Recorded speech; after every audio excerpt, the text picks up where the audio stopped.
despite the good news that many hundreds have been accounted for, there are still more than 100 missing somewhere between this ship and safety. It may be they've been picked up by the multitude of boats that are taking part in this rescue effort, commercial boats, Coast Guard, the Navy, helicopters overhead. Keeping track of where everyone is has been a challenge.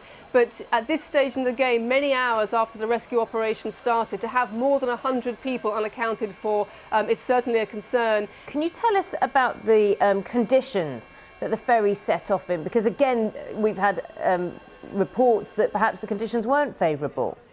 Certainly parents have had concerns that their children set off in conditions that were heavy, surrounding by heavy fog, that the weather was too bad for the ship to set sail.